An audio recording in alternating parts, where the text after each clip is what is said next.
Will you be providing a room or a home for a Ukrainian, Secretary of State? I have considered it. I haven't made a decision yet. Obviously, I need to discuss it together with my wife. But I think whoever is a host, they need to make sure that they can offer the time, I think, that is necessary to be a proper host. And I'm not sure personally whether I can do that myself. But even if one cannot be a host, I think there are many ways that anyone can help. That one of the simplest ways actually is, and obviously I've done this like many millions of British people, is to donate to the Disasters Emergency Committee appeal. Noting the nation's human rights record, how comfortable or otherwise are you with the Prime Minister talking to Saudi Arabia about the supply of oil? Well, look, we have been very, very clear with Saudi, our long-standing opposition to the death penalty. We raise this with all countries around the world that still have the death penalty.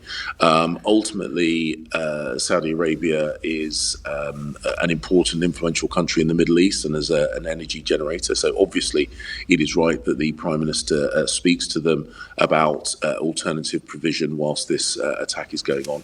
But ultimately, we have, in fact, I have had conversations with the Saudis, not just about the death penalty, but also about moving away from oil and gas as a source of energy generation. I have no doubt that the Prime Minister will bring these issues up when he speaks to the Saudis on his forthcoming trip. I can get you any number between 6 and 20. I refer to the number of miles from the Polish border the latest bombing from Putin took place. This obviously, I don't need to remind you, but to remind my listeners, an attack on one member of NATO is an attack on all members of NATO. Secretary of State, how does this escalate the situation in your view? Well, we've been very clear from the start with our NATO allies that if there is any kind of attack on NATO territory, then it will be war with NATO and there will be a severe response. We don't ever set out in advance how exactly we would respond. Of course, we'd work together with our allies. But let's be very clear, Nick, that if a single Russian towcap steps into NATO territory, there will be war with NATO. Unrelated matter. History shows that sometimes you have to do a deal with the devil. World War II ended because, of course, the alliance involving Stalin. Boris Johnson, as we speak, will be talking to Saudi Arabia about supplying oil. We all know their human rights records. Do you feel a bit uncomfortable about that, Lord Harrington? Well, Nick, we've got a situation here. What Putin's done will lead to a significant shortage of energy in the world. The Saudis and others will step up to the plate. And I'm sure the Prime Minister is making the point to them about their human rights record. Every single minister does. And things slowly change. The United Arab Emirates, which he's visiting, they are making improvements on this front. They signed the Abraham Accords. They're now a voice for peace in the world. And I hope the Saudis are listening, and I hope they realise that being part of a world community of countries which give human rights is in the interest of them, and obviously in the interest of the rest of us. But they executed 82 people last weekend, Richard. Yeah, I know, absolutely appalling. Congratulations to you, to your colleague Liz Truss, to all the teams that have worked so hard. When Nazanin Zaghari-Ratcliffe and Anousheh Ashura got back to British soil, your heart must have soared, Mr. Cleverly. Good morning. Nick, good morning, look, you and I have had discussions where we've had really difficult days at work. Yesterday was a genuinely great day at work. And as you say, it's the culmination of a lot of work from a lot of people over a long time, including, of course, the families of those people who were detained. But yesterday was a good day. Well done. Some would say, I have to put to you, I don't think you were even born, but had the British government paid its debt in the 70s, this need never have happened. And it's not a very British thing to do, to welch on a debt. How would you respond? Well, look, this debt, as you say, you're being slightly generous with regard to my age, but this debt is a debt of around 40 years in duration. We agreed a number of years ago that we owed this debt. It's been contested for a long time, but we agreed that we owed this debt.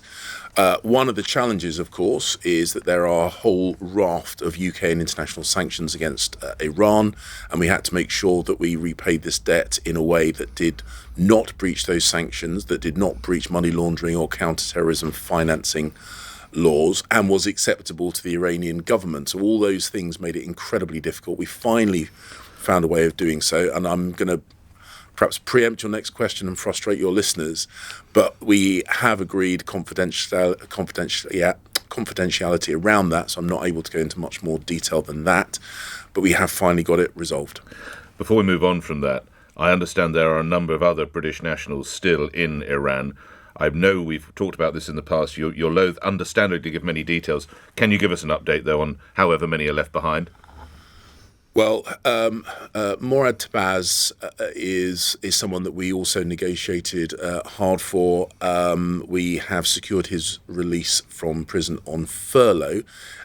He also has he's a tri-national, so he's also got American nationality. That has made it slightly more difficult, but we will continue to work on his behalf and on behalf of other dual nationals in incarceration. And there are people from a range of countries around the world, and we will continue to work to secure their release as well. On a global perspective, I understand the Prime Minister will be travelling to Saudi Arabia at some point this week to talk about the possible supply of oil.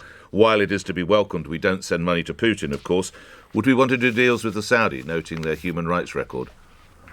We've had a long-standing relationship with the Saudi government where there's always a very frank exchange. We don't agree with their approach on human rights. We're always right to call that out and to talk to them frankly about that. At the same time, it is also possible to have an economic relationship, whether people like it or not. Saudi Arabia is the world's largest producer of crude oil, and it's important, especially at a time of a major global energy crisis, that we have these talks with them. What has your boss, Defence Secretary Ben Wallace, told you about this fake call, this video call with an imposter proposing as a Ukrainian MP? Yeah, he was pretty cross. He, I think, was embarrassed that it had happened, and he's asked some pretty tough questions of the department about how it happened. But Nick, I know you know Ben well. Well, when you said he was pretty cross, I'm glad I wasn't on the receiving end of a pretty cross Ben Wallace, Minister. Yeah, you and me. That would be incoming. I think you would call that incoming fire. He can dish out a good bollocking when he needs to. Good on him.